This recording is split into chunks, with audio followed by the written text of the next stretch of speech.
નર્મદાના સાગબારામાં વનકર્મી અને ખેડૂતો સામસામે આવ્યા છે। જંગલની જમીન પર ખેડાણ મુદ્દે બંને સામસામે આવ્યા છે। છેલ્લા 20 દિવસથી ચાલતા ખેડાણમાં ફરી તણાવનો માહોલ છે। આસપાસના ગ્રામજનો અને વન વિભાગ સામને આવ્યા છે, ત્યારે પોલીસ અને વનકર્મીની સામે જ ગ્રામજનોએ ખેડાણ શરૂ કરી દીધું હતું। વર્ષોથી ખેતી કરવા હોવાનો ખેડૂતોએ મોટો દાવો કર્યો છે, ત્યારે વન વિભાગ કે જે પોલીસ બંદોબસ્ત ગોઠવીને ખેડાણ અટકાવે છે।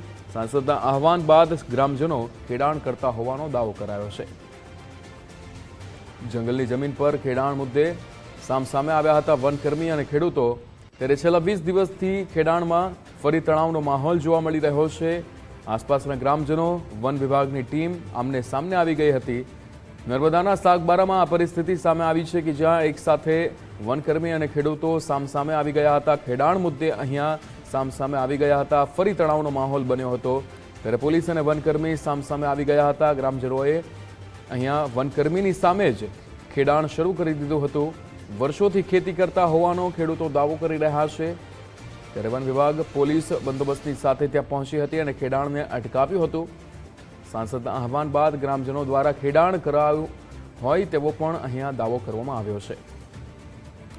નર્મદાના સાગબારામાં કે જ્યાં વનકર્મી અને ખેડૂતો સામસામે આવી ગયા હતા, ખેડાણ મુદ્દે અહીંયા બંને પક્ષો વચ્ચે તણાવનો માહોલ સર્જાયો હતો। છેલ્લા 20 દિવસથી અહીંયા ખેડાણ ચાલી રહ્યું છે, જેમાં ફરીવાર તણાવનો માહોલ જોવા મળી રહ્યો છે।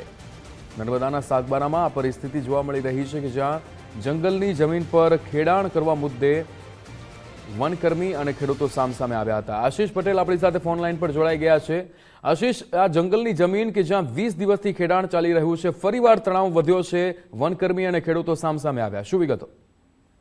બિલકુલ, ખાસ વાત કરીએ તો જે દેડિયાપાડાના અને સાગબારાના જે ખેડૂતો છે, લગભગ 10 થી 12 જેટલા ખેડૂતો ગામવાસીઓ છે।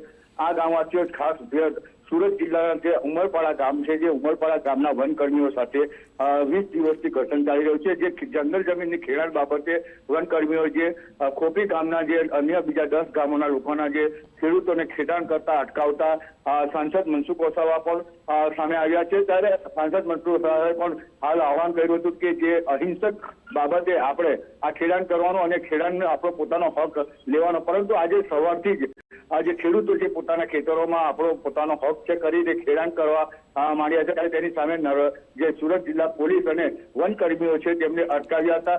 અટકાવતા જેમને આમને સામે આવી ચૂક્યા હતા તો ઘર્ષણ જેવો માહોલ સર્જાયો હતો। પરંતુ વાત કરીએ તો છેલ્લા 20 દિવસથી આ જંગલ જમીનનો વિવાદ જે છે તે હવે રાજકીય રંગ પકડી રહ્યો છે, કારણ કે અંદર જે રાજકીય નેતાઓ છે તે પણ પડ્યા છે। આજે લીલાબેન વસાવા જે છે, જે રાજકીય આગેવાન છે ભાજપના, તેઓએ વનકર્મીઓ અને પોલીસ કર્મીઓ સામે બાયો ચડાવી હતી અને જે ખેડૂતોને જે ખેતરનો પોતાનો જે હક છે એ અપાવવા માટે આહવાન કરી દીધી। પરંતુ વાત કરીએ તો ખાસ જે જંગલ જમીનનો મુદ્દો છે 20 દિવસથી ચાલતો આવ્યો છે અને આ જંગલ જમીનના મુદ્દાને લઈ ખેડૂતો અને જે વનકર્મીઓ છે અને પોલીસ કર્મીઓ છે તેમની સાથે આજે પણ ઘર્ષણ થયું હતું। બિલકુલ, સમગ્ર માહિતી સાથે જોડાવા બદલ આશીષ આપનો આભાર।